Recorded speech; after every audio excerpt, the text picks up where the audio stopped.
Glória a Deus. Aleluia. No final do culto nós vamos orar também. Temos alguns irmãos que estão em isolamento. Nós vamos orar.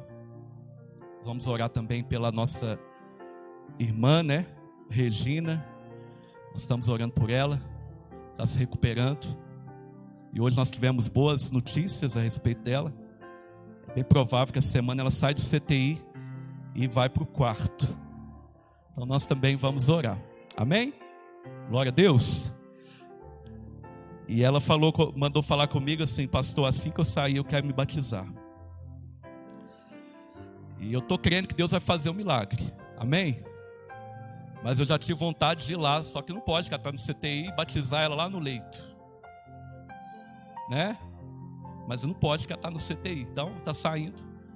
E assim que ela sair, nós vamos treinar ela, nós vamos discipulá-la. E ela vai passar pelas águas testemunhando o que aconteceu há 2 meses atrás, lá na casa dela. Quando a gente foi fazer uma visita para ela, ministramos o coração dela, ela falou: eu quero esse Jesus. Amém, querido? Deus quer usar você para isso. Em nome de Jesus. Abre aí Mateus 24. Quero ler a partir do versículo 1. Nós vamos ler mais um pouquinho do que o normal aqui. E eu quero te pedir que você leia esse capítulo todo na sua casa. Eu quero falar hoje, o tema da mensagem é: está preparado para a volta de Cristo? Está preparado para a volta de Cristo? Eu não quero ficar preso aqui como que será os eventos, os adventos, nada disso. Eu quero apenas alertar você para algo muito perigoso e que eu estou vendo que já está acontecendo no nosso meio. Aliás, já acontece durante toda a história, mas parece que tem se intensificado nesse tempo. Amém? Então, abre o seu coração, porque o Senhor quer falar contigo. Mateus 24, a partir do versículo 1. Nós vamos ler alguns versículos aqui. E aí você esteja à vontade, lê em casa. Se tiver alguma dúvida, manda lá para a gente. Vamos sentar, vamos conversar. Mas quero que você abra o seu coração e fortaleça mesmo a sua fé, a sua caminhada com o Senhor Jesus, que eu posso te dizer que Ele está voltando. Você diz amém? Então diz assim a palavra do Senhor: e quando Jesus ia saindo do templo, aproximaram-se dele os seus discípulos para lhe mostrarem a estrutura do templo. Guarda essa expressão, estrutura do templo. Versículo 2. Jesus, porém, lhes disse: não vedes tudo isso? Em verdade vos digo que não ficará aqui pedra sobre pedra que não seja derrubada. Amém? Olha para mim aqui, por enquanto só até aí, enquanto Samuel vai trocar a versão da Bíblia para mim. Amém? Presta atenção numa coisa. Querido, Jesus, ele tinha uma relação com seus discípulos. Nós falamos muito isso aqui na preparação dos candidatos ao batismo, né? No curso de transferência. Nós falamos muito isso aqui sobre a relação que Jesus tinha com os discípulos. Era uma relação não apenas de mestre e aluno, mas era uma relação sobretudo de amizade. Amizade. E me impressiona como que Jesus, ele era, e ele é, na verdade, acessível para todos. Ele está acessível. Sabe, uma vez eu saí daqui de Minas, viajei lá para o Ceará e fui participar de um congresso lá em Fortaleza. Eu e minha esposa, no ano de 2013. Nós estávamos estudando um pouco sobre a visão da igreja em células, estávamos estudando um pouco sobre evangelismo, sobre discipulado, vida na vida e tal. Nós dedicamos 2 anos da nossa vida para estudar isso. E aí nós fomos para o Ceará. E era uma conferência que tinha cerca de 3.000 pastores do mundo inteiro. E eu me lembro que teve uma dinâmica numa hora de uma mensagem, de uma palestra, e tinha no meu grupo um menino assim de mais ou menos 18 anos, 17, 18 anos, um jovem. E aquele menino era o único irmão que não era pastor. Os outros assim, 8 ou 9, porque o grupo era mais ou menos 10 pessoas, todos eram pastores de igreja. Todos, sem exceção. E aquele menino de 18 anos, ele tinha 2 anos de conversão. 2 anos. Eu sou jovem, sempre estive no meio de jovem, e eu gosto dos jovens. Aí, eu chamei ele assim, porque os pastores eram pessoas mais fechadas, pessoas mais na deles. Então eu chamei ele do meu lado, falei, cara, fica aqui comigo, vamos bater papo, vamos conversar. E aquele menino era lá do Ceará. E aquele menino com 2 anos de convertido, eu comecei a perguntar para ele, eu falei assim, rapaz, me conta um pouquinho da sua história. Ele falou assim comigo, pastor, é o seguinte, eu era um ateu, eu não criei nada. Para mim, tudo era obra do acaso mesmo, não estava nem aí para nada. Mas a minha mãe era cristã, minha mãe era crente, minha mãe orava por mim, e eu chegava e brigava com minha mãe e falava, para de perder seu tempo. Eu nunca vou servir isso que você chama de Deus, isso não existe. Aí aquele menino, eu fui interessado, né, no seu testemunho, que para mim, querido, a maior ferramenta que nós temos para evangelismo é o nosso testemunho. Amém? É por isso que a gente fala muito aqui que você precisa lembrar de como foi que você entregou a vida para Jesus, porque essa é a sua maior ferramenta de evangelização. E eu fiquei interessado por aquilo, então eu perguntei ao menino, eu falei, cara, mas como que foi que você foi alcançado? Aí ele falou assim, olha, pastor, um dia, um amigo meu, que era meu amigo, parceiro, ele conheceu a Jesus. E no que ele conheceu a Jesus, ele começou a orar também pela minha vida, sem eu saber. E aí um dia ele falou assim comigo, o nome dele era Felipe, vamos lá na minha casa. E o menino foi e falou, claro, que chegou lá que estava tendo lá o que a gente gosta e está com saudade, célula. Estava tendo uma célula. E aí aquele menino entrou, ficou na sala e na hora ele sacou que era coisa de crente. Por quê? Porque ele viu Bíblia, ele viu violão, ele viu umas camisas assim, né? Jesus é o Senhor. Ele viu que o povo era o povo alegre. Amém?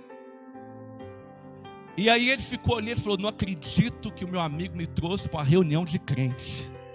Só que naquele momento ele lembrou das orações da mãe. Ele falou assim, olha, se esse Deus da minha mãe realmente existir, como eu acho que não existe, só pode ser ele que está fazendo isso. Ou seja, a fé começou a brotar no coração dele.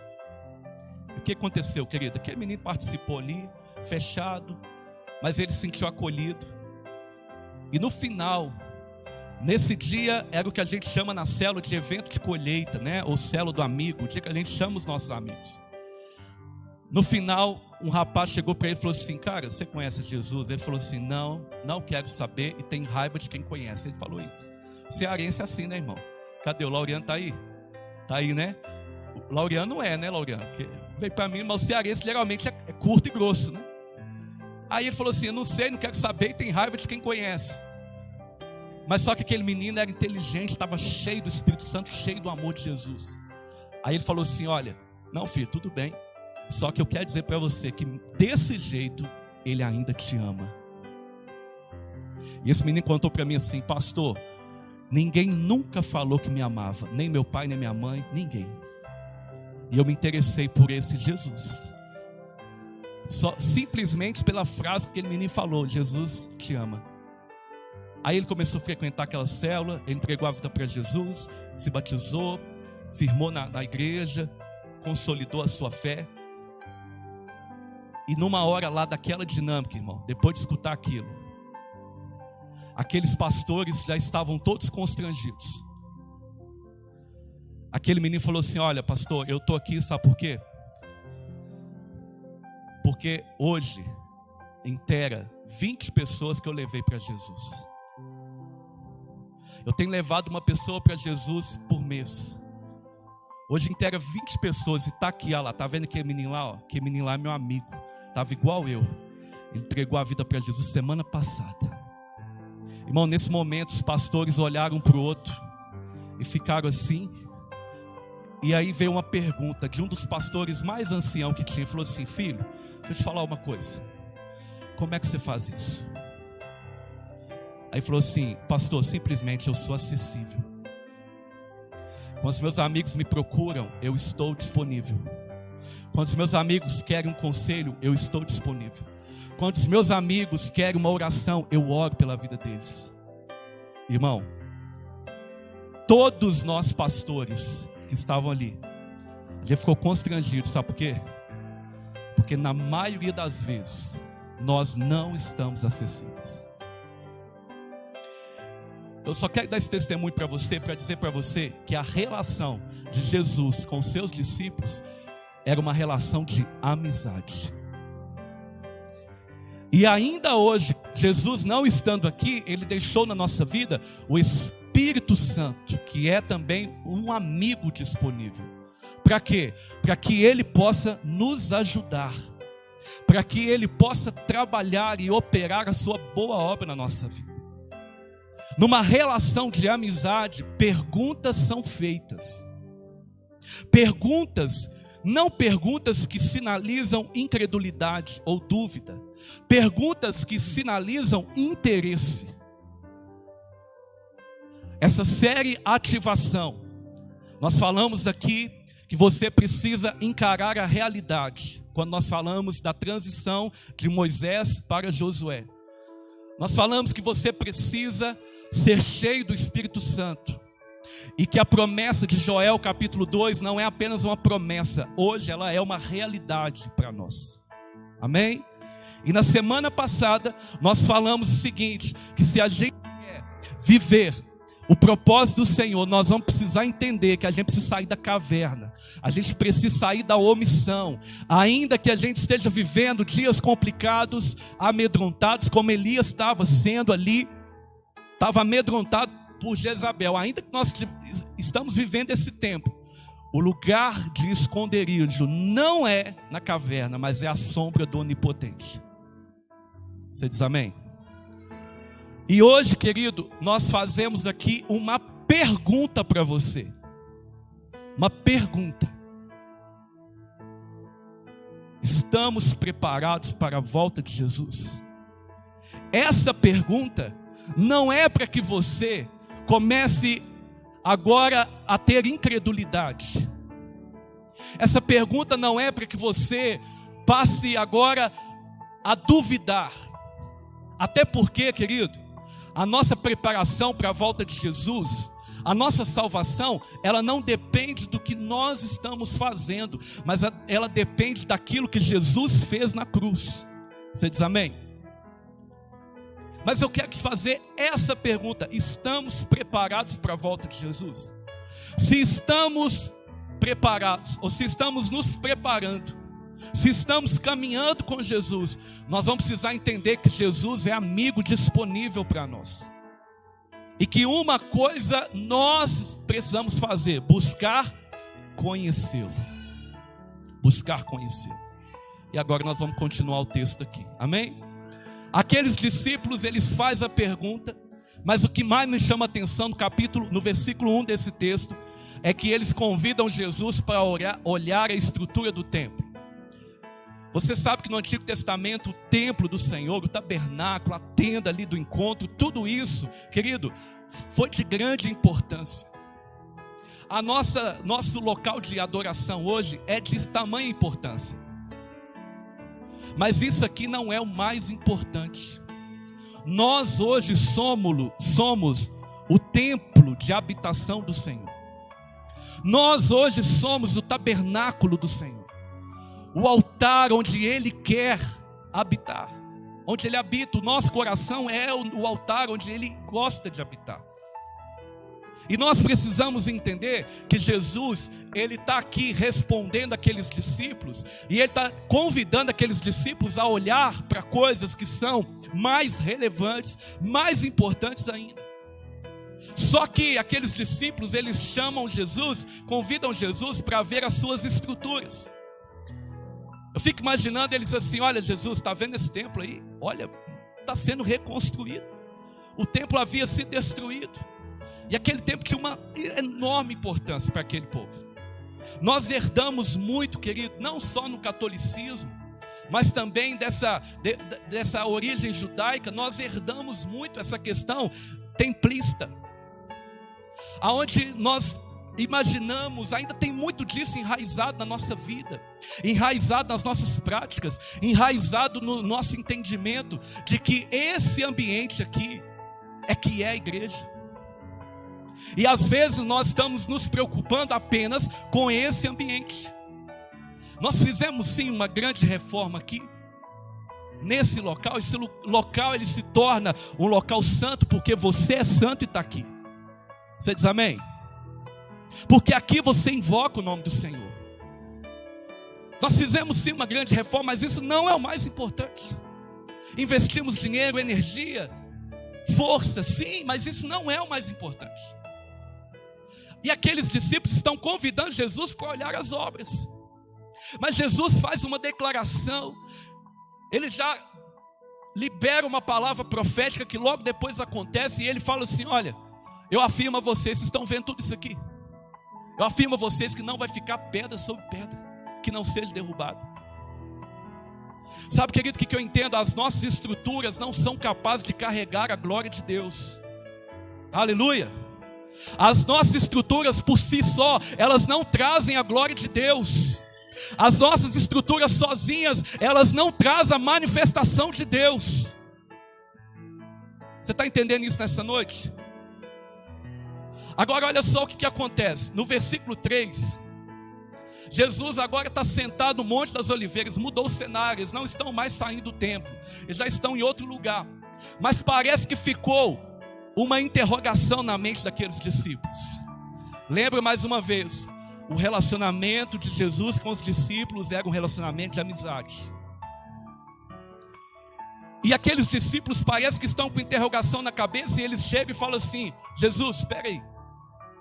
E eles falam lá: olha, diga-nos quando essas coisas vão acontecer, e que sinal haverá da sua vinda e do fim dos tempos.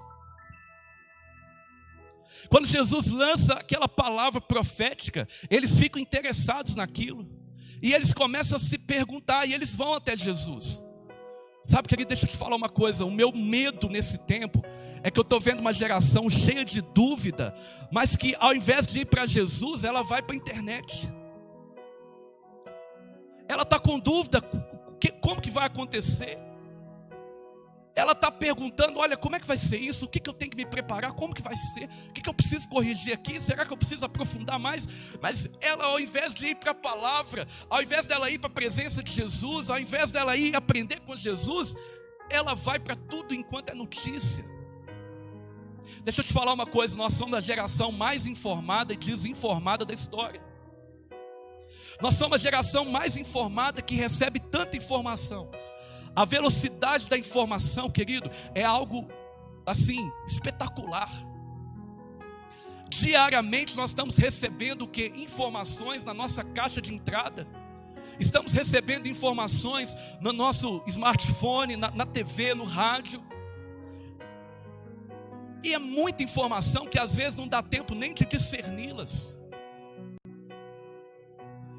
Os sinais de que Jesus está voltando, eles estão aí.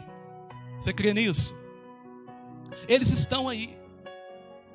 Mas eu quero te fazer uma pergunta: você tem dado mais crédito ao que a Bíblia diz, ou o que a mídia está falando, ou o que você está recebendo, ou o que está todo mundo falando aí? Eu não quero falar sobre isso, mas eu preciso alertar para você para uma coisa que Jesus disse para a gente tomar cuidado nesses últimos tempos. E é isso que eu quero falar. Passa para mim. Então os discípulos querem entender quais são os sinais. Aí Jesus responde: tenham cuidado para ninguém os engane. Irmão, nesse contexto, Jesus fala sobre engano 3 vezes. Nós vamos continuar o texto. Nós vamos perceber algumas coisas aqui. Continua, versículo 5. Porque muitos virão em meu nome dizendo: eu sou Cristo, e enganarão a muitos, mais uma vez ele fala sobre engano. E agora ele fala que muitos virão no seu nome. Querido, é interessante essa expressão aqui, dizendo eu sou Cristo. Porque Cristo quer dizer ungido. Mas olha só, hoje tem que ter muita coragem, sim ou não? Eu creio que isso vai acontecer, até já acontece. Pessoas dizendo assim, eu sou Cristo. Eu sou Cristo. Naquele tempo já tinha muitos falsos cristos. Mas hoje, com tanta informação, a gente tem que ter muita coragem para chegar e falar assim, não, eu sou Jesus. Sim ou não? Não tem que ter muita coragem? Tem ou não tem, Mir? Muita coragem. Eu acho que o falso profeta, o que vai ser, aquele que vai ser levantado ali para enganar e tudo mais, alguém até mesmo usado pelo diabo, não vai ter essa coragem toda. Pode ser que aconteça, e no Brasil nós temos lá um que diz que é o Cristo. Mas só, querido, que por detrás dessa afirmação pode vir outra muito perigosa. Pessoas não vão afirmar assim, eu sou Cristo, mas vão afirmar assim, eu sou cristão. Pegou isso? A palavra cristão quer dizer um pequeno Cristo. Então nós devemos ter cuidado, por quê? Porque no meio desses sinais, no meio desses adventos, no meio de tudo isso que nós estamos vivendo, podem surgir pessoas dizendo ser cristãos, mas o que elas estão fazendo é tentando enganar aqueles que não têm o conhecimento da verdade. Está entendendo isso aqui, meu irmão? Então nós precisamos ter muito cuidado com isso. Vamos avançar o texto. Olha lá. E vocês, então ele falou primeiro de engano. Já falou 2 vezes sobre engano. E aí depois ele começa a falar de algumas coisas, alguns sinais. Ele fala assim, olha, e vocês ouvirão falar de guerras e rumores de guerra. Fiquem o quê? Atentos e não se assustem ou não tenham medo. Por quê? Porque é necessário que isso aconteça, ou seja, isso tem que acontecer. Mas ainda não é o fim. Ainda não é o fim. Ele continua ali. Porque nação vai se levantar contra nação e reino contra reino. Haverá fome, terremoto em vários lugares. Presta atenção numa coisa, querido. O cerne dessa mensagem é o seguinte: você já notou como que a gente tem facilidade? Como que a gente é atraído? Como que a gente fica alerta quando a gente ouve falar de guerra, de nação contra nação, de terremoto, de fome, de doença, de pandemia, de rumores aí de práticas anticristã? Já viu como a gente dá atenção para isso? Sim ou não? Precisamos dar atenção? Precisamos. Mas a ênfase de Jesus nesse texto está no engano. Pastor, o que você quer dizer? Eu quero dizer o seguinte: quando acontece um terremoto, todo mundo morre? Não. Recentemente aconteceu um terremoto no México, muita gente morreu, mas nem todo mundo morreu. Tem como sobreviver a um terremoto? Tem, irmão? Tem aí. A nossa tecnologia está tão avançada que ela consegue prever um abalo. Já tem hotel em algumas cidades que tem abalos sísmicos, tem hotel anti-terremoto, bunkers e mais bunkers, com alimento, até com Wi-Fi. Então, já se preparam para terremoto. Tem como sobreviver a uma guerra? Claro. O mundo já enfrentou 2 guerras mundiais. E nós estamos aí. Tem como sobreviver? Sim, aí. Quer dizer que quando estourar uma guerra todo mundo vai morrer? Não. Não quer dizer isso. Você viu lá muitos atentados, muita gente morre. Muita gente ali morreu, mas muita gente sobreviveu. Muita gente fugiu, muita gente se escondeu, muita gente correu. Já tem também lugares apropriados para suportar uma guerra. Tem como, querido, a gente sobreviver à fome? A fome mata mais que Covid-19.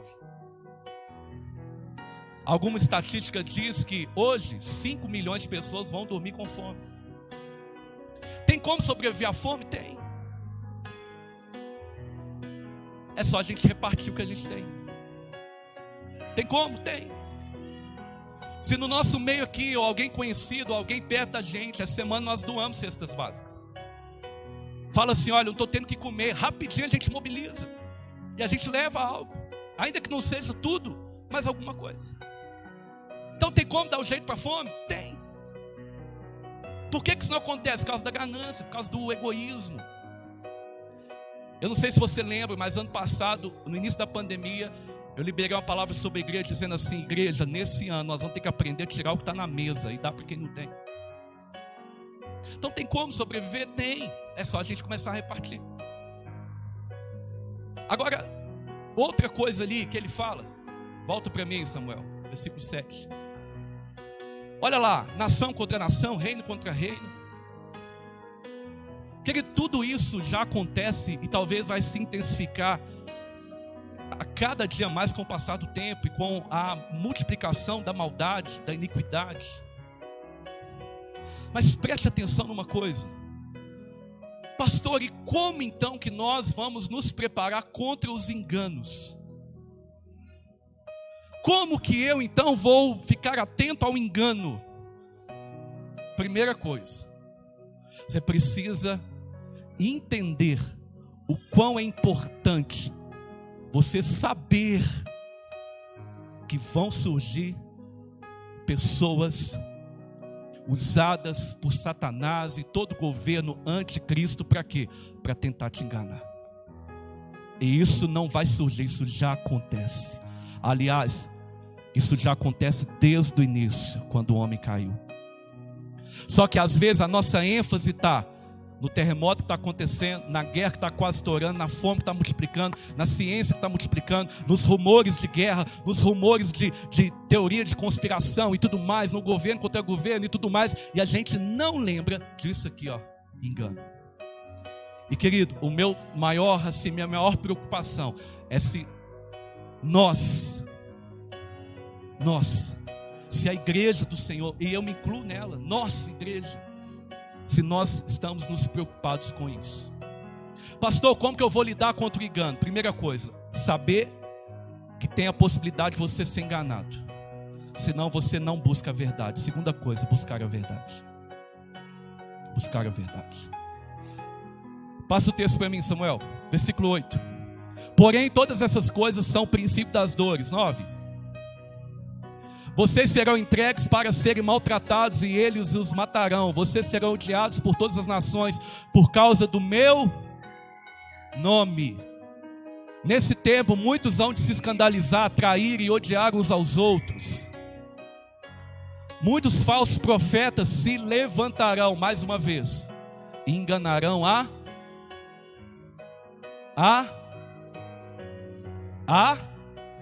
muitos.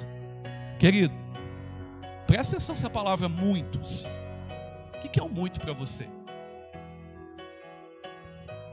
Talvez em 10 pessoas, muito seria mais da metade. O que é muito para você? Imagina se nós tivermos aqui hoje umas 80, 90 pessoas e muitos forem enganados. Está entendendo a proporção disso? Então, se eu não me atentar para essa possibilidade que Jesus está dizendo, para essa ameaça, querido, eu posso já estar enganado. Eu quero falar sobre isso aqui. Presta atenção numa coisa. Nós estamos dando muita ênfase para muitos sinais que estão acontecendo. A pandemia, então, quando surgiu, o que estava na boca do povo é: o mundo está acabando. Essa guerra de governo contra governo e tudo mais, também é um sinal.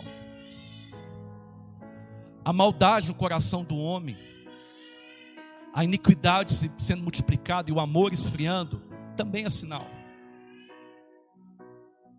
Guerras e guerras acontecendo, terremotos, catástrofes, tudo isso são sinais. Mas eu temo, querido, a gente está ignorando um dos sinais que Jesus mais deu ênfase, que é o engano. O engano. O que é o engano, querido? Engano é quando você acha que está vivendo a verdade. Na verdade, não existe verdade ali. Você acha que está tudo certo.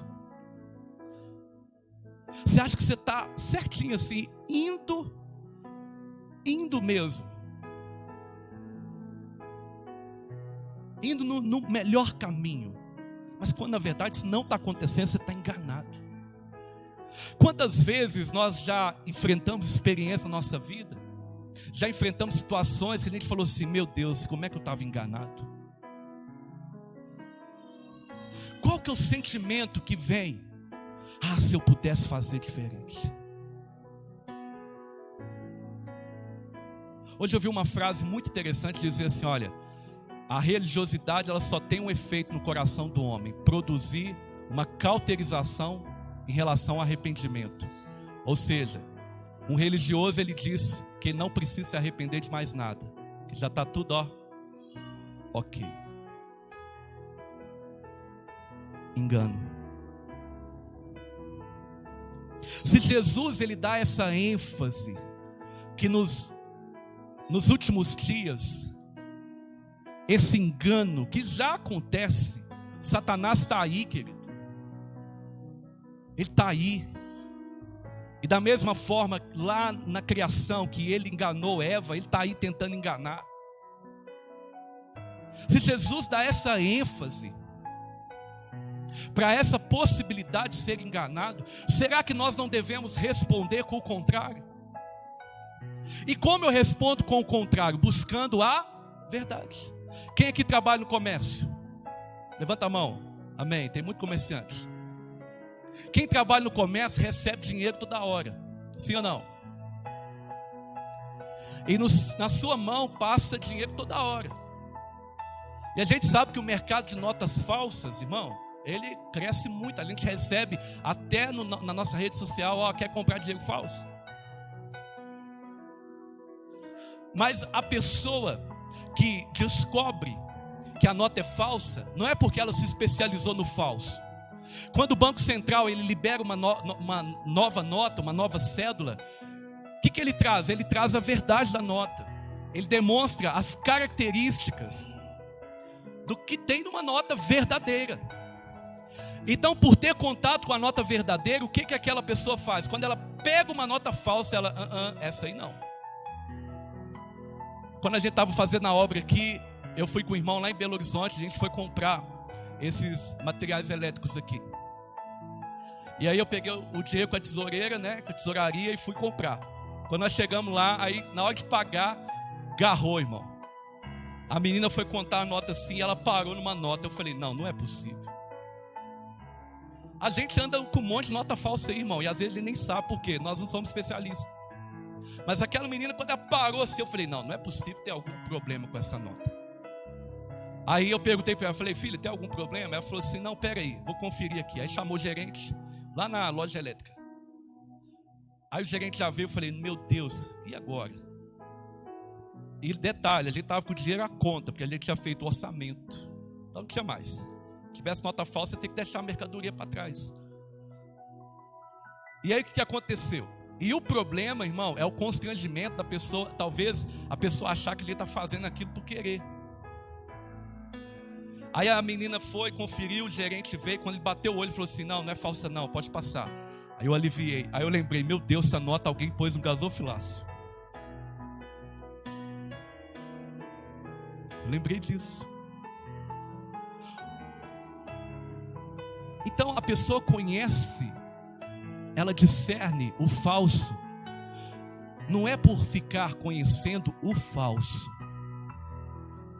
é por conhecer bem o verdadeiro. Querido, a pergunta que os discípulos fazem para Jesus, para mim não é uma pergunta de incredulidade. Não é uma pergunta de preocupação, para mim é uma pergunta de interesse. Senhor, quando vai ser? Isso não compete ao homem saber, a Bíblia fala que só Deus sabe.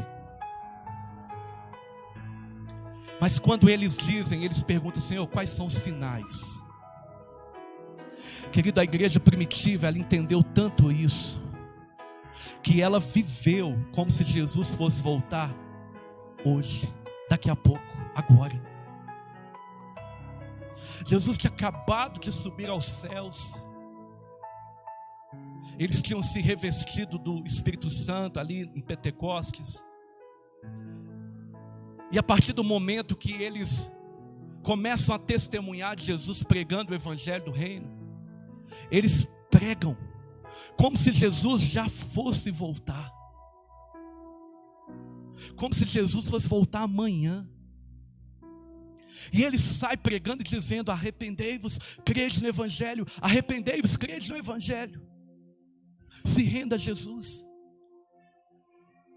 Paulo, Pedro tem que escrever depois e falando assim: olha, Pedro fala, o Senhor não tarda em cumprir a sua promessa.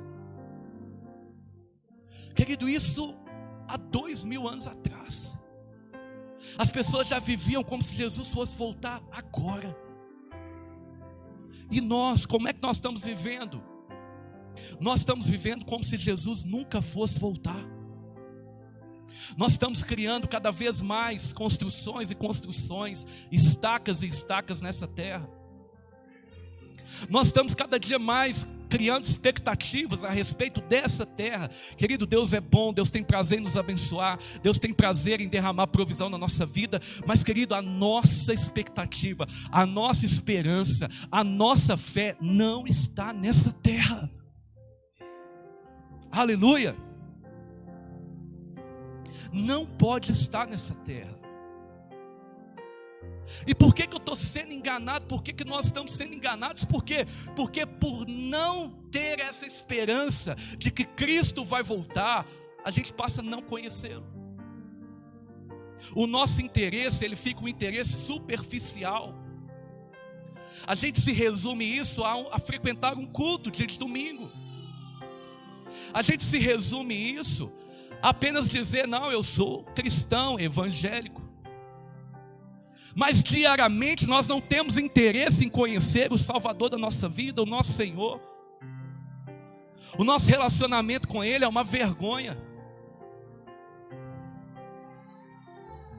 Sem falar na obediência. Uma geração, querido, que vive como se Jesus nunca fosse voltar, é uma geração que não conhece Jesus. Porque se ela conhecer Jesus, ela sabe que Ele não demora e Ele está vindo, o nosso amado está vindo. Ele vem saltando pelos montes. Então, querido, eu falei hoje pela manhã e não é profecia. Se eu morrer hoje, eu sei que eu deixei uma palavra: conheça Jesus. Se relacione com Jesus, vai mais fundo em Jesus. Não limite Jesus a uma reunião, não limite Jesus a um lugar, não limite Jesus a um dia da semana. Essa geração que está vivendo como se Jesus nunca fosse voltar, é uma geração que está pronta para ser enganada, ou quem sabe já está enganada. Agora abra sua Bíblia comigo em Lucas. Evangelho de Lucas, capítulo 4.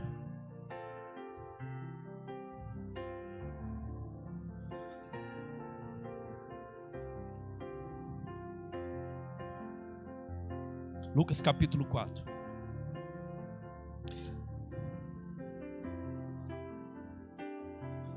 Eu quero concluir resumindo essa série Ativação. E a pergunta que eu fiz no início dessa mensagem é: preparados para a volta de Cristo?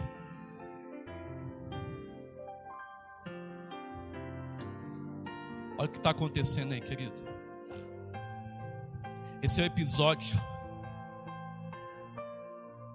que Jesus é conduzido ao deserto para ser tentado.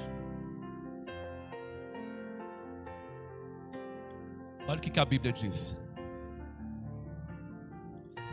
Jesus, cheio de quê? Jesus cheio de quê? Não é cheio de informação, não é cheio de conhecimento, ele é o próprio conhecimento. Mas Jesus cheio do Espírito Santo. Irmão, presta atenção. Se Jesus, Filho de Deus, próprio Deus encarnado, ele precisava ser cheio do Espírito Santo, ele precisava manter comunhão com o Pai, ele precisava orar, ele tinha que tirar tempo para orar, ter aquele relacionamento devocional. O que nos dá o direito de achar que nós não precisamos? O que dá o direito de nós achar que nós não precisamos mais orar, que nós não precisamos mais ler a Bíblia, que a gente não precisa mais jejuar? Eu não vou nem te perguntar se você já parou o jejum, se você já parou o propósito. O que nos dá o direito de achar que a gente pode viver esse evangelho deliberadamente, à nossa maneira, do meu jeito? Se Jesus, Filho de Deus, cara,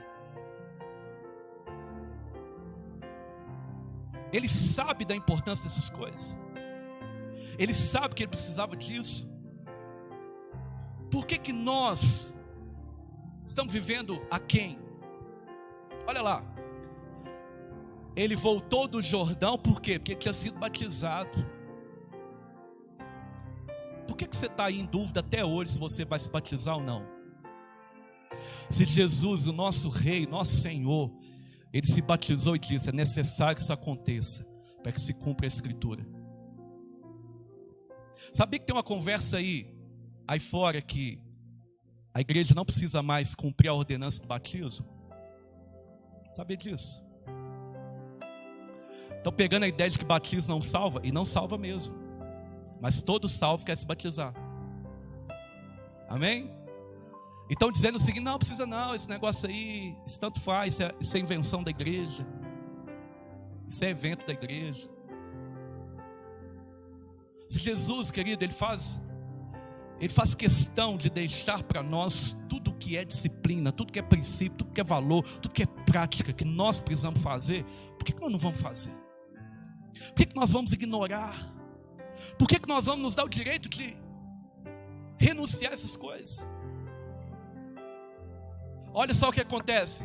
Aí ele foi guiado pelo mesmo Espírito, ou seja, pelo Espírito Santo, para onde? Para o deserto. Jesus, depois de ser batizado, cheio do Espírito Santo, é guiado pelo Espírito Santo para ir para o deserto. E o que nós queremos? Sair do deserto. Não é verdade? Se alguém fala com a gente: oi irmão, estou no deserto. Misericórdia, irmão.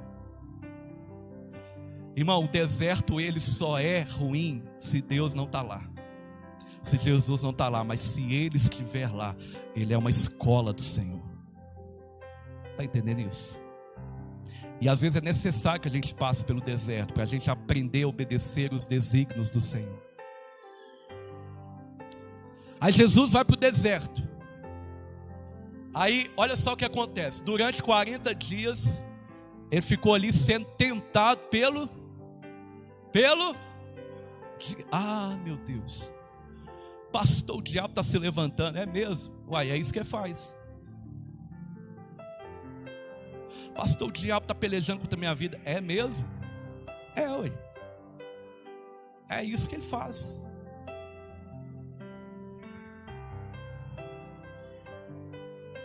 Se Jesus entendeu a importância do jejum, a importância de se retirar, a importância de se consagrar, o que nos dá o direito de achar que isso não é importante? Ah, pastor, eu não quero jejuar não, porque eu tenho fome. Uai, o que Jesus teve ali, ó? Fome. Agora presta atenção, como que foi que o diabo tentou Jesus? Porque é dessa forma que ele vai tentar nos enganar. E é contra esse engano que Jesus já nos alertou que vai acontecer, que nós precisamos ficar atentos. Passa para mim, Samuel. Olha lá, olha. Aí o diabo falou com Jesus: se você é o Filho de Deus, mande que essa pedra se transforme em pão. Presta atenção, meu irmão. As propostas para a nossa vida sempre surgem quando há necessidades. O diabo sempre vem com propostas quando ele está vendo uma necessidade na sua vida. Então tome cuidado, porque nem tudo que é apresentado como solução quer dizer que Deus está no meio, que Deus está fazendo. Jesus disse lá no Sermão do Monte: o Pai de vocês sabe do que vocês precisam. Ele sabe do que vocês precisam. Jesus teve fome, o diabo chega e fala assim: olha, se você é filho de Deus, ou seja, ele tentou contra a identidade de Jesus. Sabe, querido, uma das coisas que o diabo tem mais soprado no nosso ouvido é a seguinte: você não é filho de Deus nada. Se você fosse filho de Deus, você não estava passando o que você está passando agora. Se você fosse filho de Deus, você não estava enfrentando essa crise agora. Olha lá, está vendo lá o ímpio prosperando? Olha lá, ó. Você não é filho de Deus nada. Se você fosse filho de Deus, essa conta não estava atrasada. Se você fosse filho de Deus, seu casamento não estava indo por água abaixo. Se você fosse filho de Deus, você não estava nessa apatia que você está. Ele está o tempo inteiro tentando contra a sua identidade. E por que às vezes a gente cai nessa lábia do diabo? Porque a gente não conhece a nossa identidade. E pastor, por que eu tenho dificuldade de conhecer a minha identidade? Porque eu não conheço a Jesus. Não conheço verdadeiramente. A Bíblia diz que todo que creu e o recebeu, o Senhor deu o direito de serem chamados filhos de Deus. Querido, a sua identidade não está naquilo que você faz, está naquilo que Jesus fez por você. O que você precisa fazer é crer. Quando você crê em Cristo Jesus e se rende a Ele como Senhor da sua vida, você ganha uma nova identidade. Não é uma identidade de evangélico, não é uma identidade de gospel, não é uma identidade de crente, é uma identidade de filho de Deus. Você diz amém por isso? É filho de Deus. Só que o diabo, ele sabe o poder que alguém tem quando ele descobre a sua identidade. Ele sabe que quando alguém tem certeza que é filho de Deus, tem certeza da sua identidade, ele sabe que ele não vai ficar correndo atrás de bênção, porque ele sabe que ele é herdeiro e co-herdeiro. Ele sabe que ele não vai ter medo, porque ele sabe que existe um pai protetor que protege os seus filhos. Só que em todo tempo ele tenta te enganar na sua identidade. Aquela voz que vem soprando no seu ouvido, te colocando em dúvida se você é ou não filho de Deus, querido, essa voz não é de Deus e nunca será. Nunca será. E Jesus então ele responde para ele, versículo 4, olha lá: mas Jesus respondeu: está escrito, o ser humano não viverá só de pão, ou seja, nem só de pão viverá o homem. Pão é o que, querido? Pão é necessidade, pão é alimento. Naquele momento Jesus teve a necessidade, que era o que? De se alimentar. Mas ele sabe que um homem de Deus, um filho de Deus, ele não é movido pelas suas necessidades, ele é movido pelas suas revelações. E naquele momento Jesus foi guiado por uma revelação, por uma direção do Espírito. Nós falamos disso domingo passado. Nós precisamos ser guiados pelo Espírito Santo, mas para isso, querido, nós vamos ter que fazer morrer diariamente as nossas paixões na cruz, as nossas paixões carnais na cruz do Calvário. A Bíblia diz que todos que são guiados pelo Espírito, esses são filhos de Deus. Então Jesus responde a Satanás dizendo: olha, nem só de pão viverá o homem, está escrito. Então, querido, nessa tentativa o diabo não foi feliz. Só que ele tenta de novo. Aí o que acontece? O diabo levou ele para um lugar mais alto, e no instante ele mostrou todos os reinos do mundo. Olha lá, olha o que ele fala. Versículo 6. E ele diz, olha, eu lhe darei todo este poder e a glória desses reinos, porque isso me foi entregue e posso dar a quem eu quiser. Olha que proposta que o diabo faz para Jesus. Na queda do homem, por causa do pecado, querido, o diabo teve acesso a essas coisas.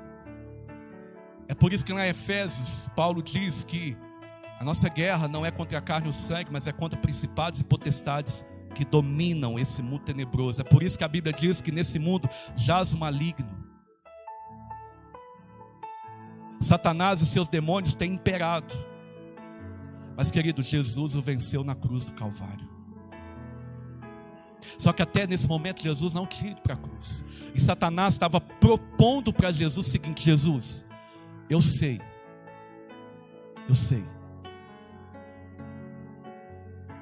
que você vai ter esses reinos, então eu estou te fazendo uma proposta, eu vou te dar eles. Só que tem uma coisa, Jesus, você não precisa ir para a cruz. É só você fazer o que, olha lá, olha, é só você me adorar. Se você me adorar, Jesus, tudo isso aqui vai ser seu. Irmão, presta atenção, tudo isso é de Deus, é de Jesus. A Bíblia diz: do Senhor é a terra e toda a sua plenitude. Mas isso não veio porque Jesus se curvou a Satanás. Não, isso veio porque Jesus esmagou a cabeça de Satanás na cruz do Calvário. Mas só que Satanás faz uma proposta. Presta atenção que isso aqui pode mudar a sua atitude hoje. Satanás fala: Jesus, é só você fazer o seguinte, eu vou te dar os reinos, mas você vai ter que me adorar. Querido, o que é isso? Isso é um evangelho sem cruz. Essa proposta de Satanás é a proposta de um evangelho sem cruz. É um evangelho sem sacrifício. É um evangelho sem pagar um preço. É um evangelho sem derramamento de sangue. É um evangelho sem ter que abrir mão das nossas vontades. Quantos de nós estamos vivendo dessa forma? Querendo viver um evangelho sem cruz, um evangelho sem negar a nós mesmos, um evangelho sem todo dia negar a nós mesmos. Olha para mim, quantos de nós, quantas propostas Satanás faz diariamente, dizendo: olha filho, não faça isso, é só você me adorar aqui. Você não precisa, que esse negócio de congregar, o que esse negócio de orar, esse negócio de palavra, esse negócio de ganhar alguém para Jesus, esse negócio de liderar uma célula, esse negócio de abrir uma célula, esse negócio de servir a Deus, esse negócio de dobrar o joelho, isso é coisa do pastor. Esse negócio de quarentena de oração, vem pastor. Quantas vezes Satanás está soprando isso, um evangelho na sua vida sem cruz? Mas isso é um engano, e o final desse engano é uma adoração a Satanás. Não existe vida cristã sem cruz. Não existe vida cristã sem cruz. Não existe evangelho sem cruz. Não existe servir a Deus sem cruz. Aleluia. Não existe. Isso é papo do enganador. Não existe. A gente precisa virar essa chave dentro de nós, querido. Entender essa verdade. Não existe isso. E a última proposta que Satanás faz, mas antes a resposta de Jesus a essa proposta. Olha o que ele fala, passa para mim. Jesus respondeu: está escrito. Presta atenção, irmão, por que às vezes Satanás tem nos enganado? Porque a gente não conhece a palavra.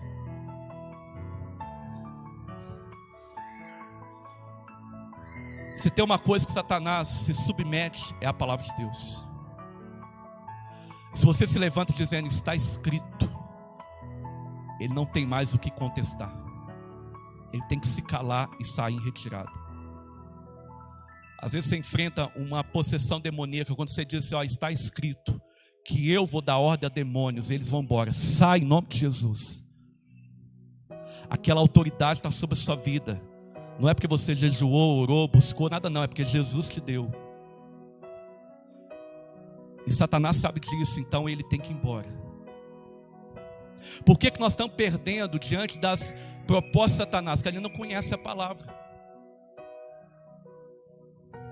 Porque a gente sabe tudo de todas as tendências do momento.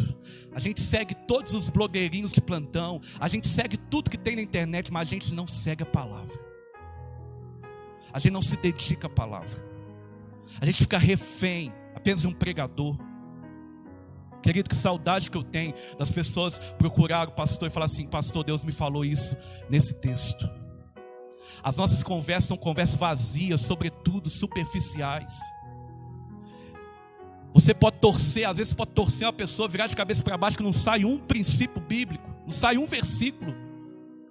Por quê? Porque a Bíblia está encostada, empoeirando, ou nem tem mais. Irmão, se a gente quer permanecer firme até a volta de Cristo, nós vamos ter que ter intimidade com a palavra, porque só se conhece a verdade pela palavra de Deus. Você diz amém? Aleluia! Você crê nisso e está disposto a viver isso? Só pela palavra. A libertação só vem pelo conhecimento da verdade. E a última coisa aqui, Satanás vem com a última proposta. Vai lá, Samuel. Então o diabo levou Jesus a Jerusalém, colocou ele sobre o pináculo do templo e lhe disse, mais uma vez: se você é filho de Deus, jogue-se daqui.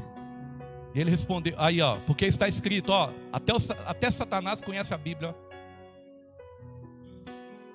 Satanás está falando isso, ó. Aos seus anjos ele dará ordem a seu respeito para que o guardem. Ou seja, Jesus pode pular, que os seus anjos vão te pegar lá embaixo. Olha a proposta de Satanás. Aí o que Jesus responde? Também foi dito, agora é Jesus: não põe à prova o Senhor, o seu Deus. Irmão, Satanás, quer ver uma coisa? Satanás sopra assim, ó, para alguém. Vou dar só um exemplo. Satanás fala assim, ó, tá vendo a pornografia? Vai lá. Aí depois que você vai, ele fala assim, tá vendo? Você foi. Depois que você volta humilhado, envergonhado, destruído, aí ele fala assim, tá vendo? Você foi. Você foi. Aí ele não está só mais enganando, agora ele já está acusando, porque ele também é acusador. É assim quando ele age, quando ele fala assim, tá vendo a imoralidade? Vai lá. Aí você vai. Aí depois que você está lá arrebentado, ele fala assim, tá vendo? Você foi, ó. Você foi. Aí ele vai matando você. Ele vai te destruindo, você vai afastando de Deus. Querido, ainda que você vá, ainda que você volte destruído, você precisa entender que o seu conserto é para com Deus, não é para o diabo. É assim que faz. Então, querido, nós vamos ter que tomar cuidado com os enganos diários, constantes, mascarados, às vezes é escandaloso, mas às vezes é sutil, que o diabo vai trazendo. E se você não quer ser enganado, você vai ter que cultivar 3 coisas na sua vida. Você vai ter que cultivar a intimidade com a palavra de Deus. Tudo enquanto é coisa, tudo enquanto é proposta, tudo enquanto é novidade, tudo enquanto é notícia, você vai passar pela palavra. Palavra de Deus, porque ela é a verdade. Eu de mim mesmo, eu não sei o que é a verdade. Eu não tenho a revelação da verdade. De mim mesmo eu não tenho. Às vezes dá vontade de abraçar alguém, às vezes dá vontade de falar, fica para lá. Às vezes dá vontade de chegar aqui no culto, irmão, e descer o cajado, como alguns dizem, com algumas coisas. Mas às vezes dá vontade também de falar assim, filho, vem cá, Jesus te ama, se arrependa. Então eu não sei. Por isso eu preciso da segunda coisa, ser guiado pelo Espírito Santo. Se você quiser não ser enganado, você vai ter que ser guiado pelo Espírito Santo. E para você ser guiado, você vai ter que ter intimidade com Ele. Você vai ter que ouvir a voz dEle. Deixa eu te fazer uma pergunta aqui intrigante. Quanto tempo tem que você não ouve a voz do Espírito Santo falando com você?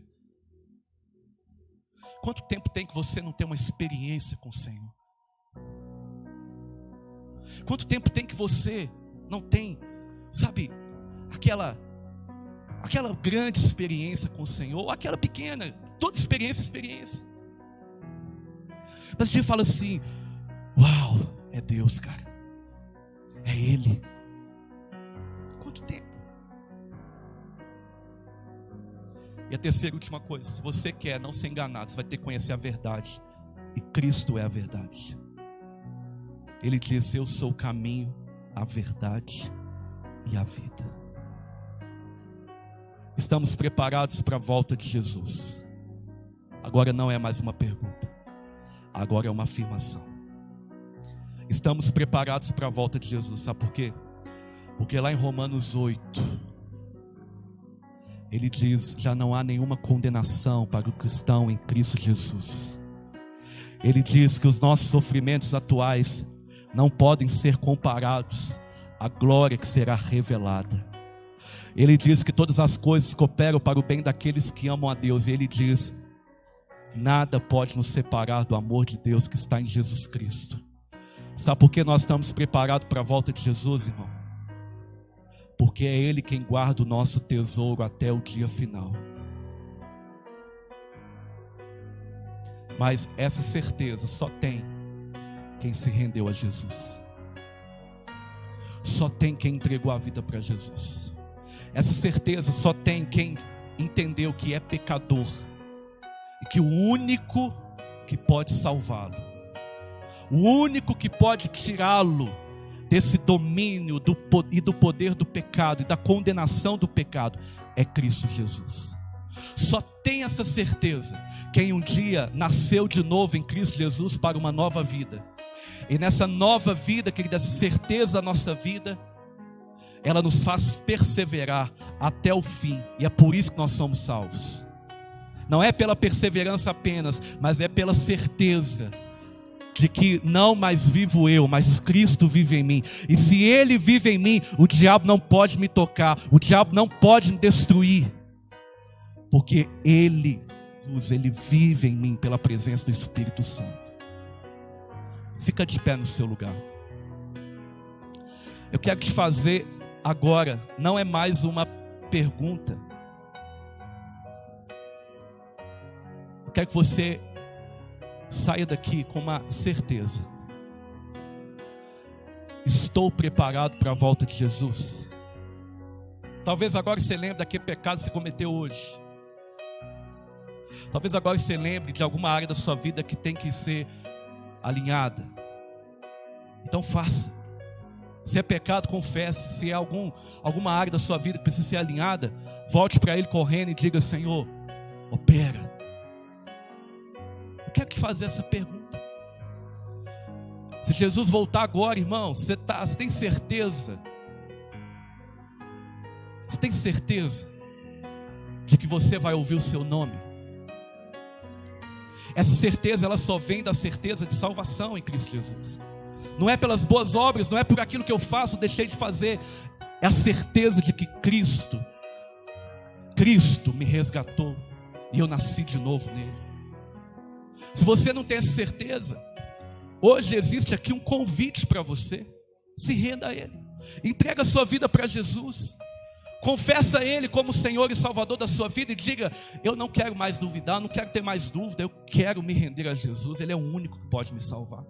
Assuma que você é pecador assim como eu e se renda a Ele. Quando você faz isso, querido, então agora você é selado com o Espírito Santo de Deus. E é Ele quem vai ajudar você contra todas essas ciladas de Satanás. Mas se há dúvida no seu coração, você precisa se aproximar de Jesus e conhecê-lo. Conhecer que Ele venceu a morte. Ele rompeu o véu. A tumba está vazia. Os céus estão adorando e proclamando a sua glória. E dizendo que breve Ele virá para resgatar aqueles que se arrependeram. E como João viu, lá na visão de Apocalipse, ele viu uma multidão que não se podia contar, vestido de vestes brancas, purificadas dos seus pecados. Eu não quero estar no meio daqueles muitos que foram enganados. Eu quero estar, e eu preciso estar, e eu estarei no meio dessa multidão que não se pode contar. Feche os seus olhos. O Senhor está te perguntando agora, o Senhor está te convidando agora. Ele não está apelando, Ele está te convidando. Ele está dizendo assim: deixa eu morar no teu coração. Talvez você está aqui e você não fez isso ainda. Você não se rendeu a Jesus. Você quer fazer isso hoje? Você quer entregar a sua vida para Jesus? Levanta a sua mão assim, ó. Eu quero apenas orar com você. Glória a Deus. Amém. Glória a Deus. Talvez você não fez isso ainda. Você quer fazer hoje? Levanta a sua mão. Eu quero apenas orar com você. Eu quero te apresentar uma nova família aqui, ó. Uma nova família. Talvez você nem família teve, talvez você nem conheceu seu pai, mas hoje está ganhando um novo pai. Não é o pastor, é Jesus, é Deus, Pai Todo-Poderoso. Talvez nem amigo você teve, mas hoje você vai ganhar um amigo, que é o Espírito Santo. Eu quero te apresentar isso. Você que levantou a mão, vem aqui à frente. Vocês, pode vir aqui. Os facilitadores vão te acompanhar. Eu queria que a igreja orasse. Eu queria que a igreja orasse nesse momento. Feche os seus olhos, querido. Feche os seus olhos. Pessoas estão se rendendo a Jesus, é a nossa maior celebração. É a nossa maior vitória. Isso, sai do seu lugar, vem aqui à frente. Você quer ter certeza que se Ele voltar agora, você tá salvo. Então é só você entregar a vida para Jesus. É só você entregar a vida para Jesus. Aleluia. Você que está aí agora, estenda sua mão para cá. Nós vamos orar. Feche os seus olhos. Você que está aqui à frente, você que saiu do seu lugar, fique tranquilo. Nós queremos apenas orar com você e receber você como parte dessa família, em nome de Jesus. Me ajuda a orar aqui, querido. Pai, em nome de Jesus. Que alegria nessa noite. Eu sei que há uma festa no céu agora. E nessa igreja agora, nesse momento, nessa congregação, nós também queremos festejar. Queremos festejar. Pai, eu te peço agora, em nome de Jesus, Pai, que essas pessoas aqui, Deus, nunca mais tenham dúvida da sua identidade, tenham dúvida da sua salvação, tenham dúvida de quem elas são, porque, Deus, nessa noite eu creio que se elas estão confessando verdadeiramente Cristo Jesus como Senhor das suas vidas, eu creio que elas estão nascendo de novo. Em nome de Jesus. Satanás, nós declaramos agora: essas aqui você perdeu. Essas aqui você perdeu. E como está escrito, nós fazemos menção de novo, Satanás. Não há nenhuma condenação para os que estão em Cristo Jesus. Em nome de Jesus, Pai, receba-os com festa nos céus. E que a tua igreja aqui também celebre com festa a salvação, a restauração, a nova vida, em nome de Jesus. Você pode levantar suas mãos, igreja, e aplaudir bem forte o nome do Senhor. Aleluia. Glória a Deus. Queridos, sejam bem-vindos. Vira para trás. Olha para lá. Vocês têm agora uma nova família. Aplauda o Senhor aí, querido. Receba eles com alegria. Receba eles com festa. Aleluia. Tudo que a gente queria agora era te dar um abraço, era abraçar você. Mas receba o abraço do Senhor agora, em nome de Jesus, amém? Eu queria que vocês acompanhassem os irmãos aqui. Pode sentar aqui à frente, eles vão anotar o contato de vocês. E senta aqui à frente. Amém, querido. Glória a Deus, louvado seja o nome do Senhor. Pode acompanhar os irmãos aqui, eles vão anotar o contato de vocês. E nós, igreja, nós vamos orar e finalizar esse culto para a honra e glória do Senhor, amém? Glória a Deus. Glória a Deus, igreja. Então feche os seus olhos aí. Em nome de Jesus, faz uma oração agora de gratidão. de gratidão. Levanta a sua voz, agradece a Deus. Fala, Senhor, obrigado. Agradece a Deus pela vida desses 3 aqui que estão se rendendo a Jesus. Agradece porque, querido, você não será enganado. Em nome de Jesus eu creio, eu declaro sobre sua vida, o engano não vai prevalecer na sua vida. Em nome de Jesus. E que a graça do nosso Senhor e Salvador Jesus Cristo, que o amor de Deus, o nosso bom e eterno Pai, e que a comunhão do Teu Espírito Santo esteja sobre todos nós, não só hoje, mas para todo o sempre. E toda a igreja diga amém. Aplauda ele forte. Glória a Deus. Vá na paz, no amor do Senhor. Um abraço, um beijo no seu coração, em nome de Jesus. Você que está nos acompanhando em casa, que alegria poder partilhar desse momento com você. Está passando na sua tela um link aí, um contato de telefone, onde você pode entrar em contato conosco. Nós queremos também orar pela sua vida, ministrar sobre o seu coração e que o Senhor te abençoe. Curta, compartilhe esse vídeo, mande para os seus amigos, familiares e vamos juntos proclamar a bondade e o amor do Senhor Jesus. Que Deus abençoe, querido.